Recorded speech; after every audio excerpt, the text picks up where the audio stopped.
What if your skin problems were actually a huge red flag from your body that something was terribly wrong in your gut?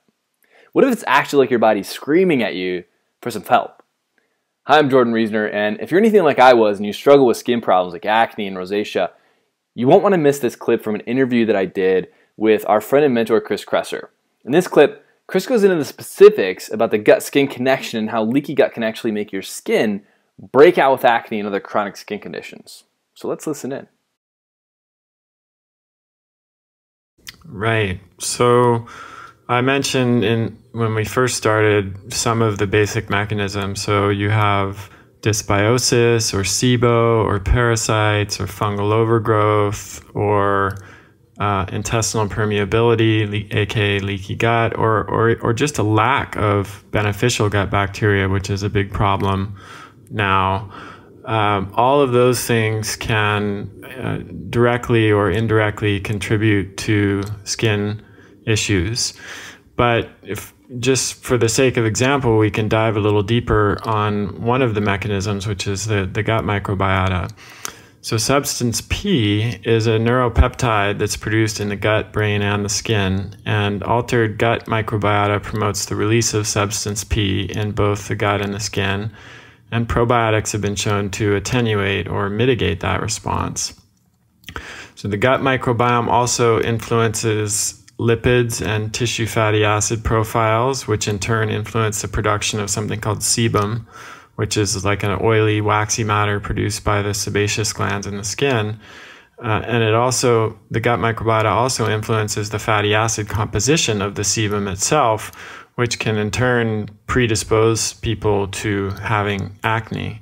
So these changes in the gut flora, which can be due to antibiotic use, not being breastfed, not being born via cesarean section, eating a poor diet, chronic stress, sleep deprivation, exposure to environmental toxins, etc., all of which are pretty ubiquitous in the modern lifestyle now.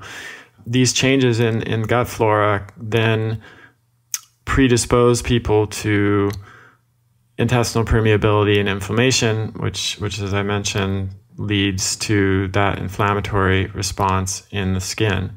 So this explains why Russian study has found 54% of acne patients do have significant alterations in their gut flora. There was a Chinese study of patients with seborrheic dermatitis that also noted significant disruptions in gut flora. There have been studies that have found low levels of bifidobacteria in the gut flora. So it's really clear that the gut microbiota is close. The composition and health of the gut microbiota is closely related to what happens in the skin.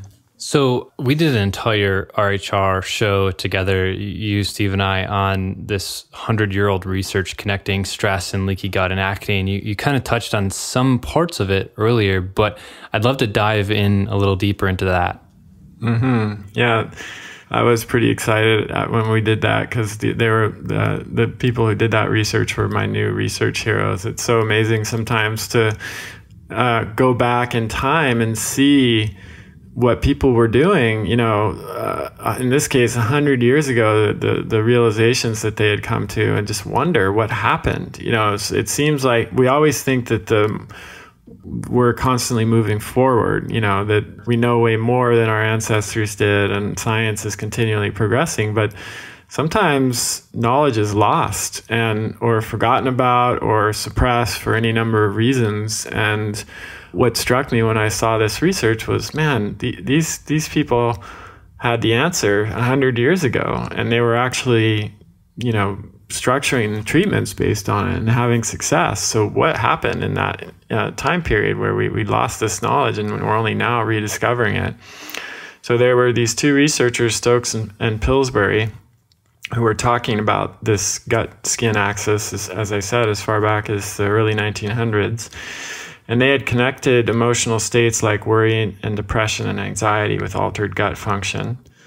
And they knew that changes in the gut flora promote local and systemic inflammation that manifests in the skin. So, that exactly mirrors what we've been talking about so far, and what the latest research, which is far more advanced than what they had available to them then, showed. In fact, this is a direct quote from one of their papers. They said there's an important linkage of emotion with cutaneous outbreaks, that means skin breakouts, of erythema, urticaria, and dermatitis by way of the physiology and bacteriology of the gastrointestinal tract. So they also cited research showing that 40% of people with acne had low stomach acid, which is definitely one of the mechanisms that can contribute to SIBO and intestinal permeability and in turn all of these skin conditions. The remedies that they talked about to address these problems included, in their words, direct introduction of acidophil organisms in cultures such as those of Bacillus acidophilus. So in other words, probiotics, right? Lactobacillus acidophilus. So the other treatment they recommended was cod liver oil, which is a really rich source of EPA and DHA, which both play an anti-inflammatory role, and it's a rich source of vitamin A, preformed vitamin A, retinol, which is really beneficial for the skin. So Stokes and Pillsbury were not only recognized that both the gut and the brain affect the skin and exist in a very close relationship over 100 years ago. They were also prescribing probiotics and cod liver oil as a treatment for skin conditions at that time, which I think is just absolutely incredible.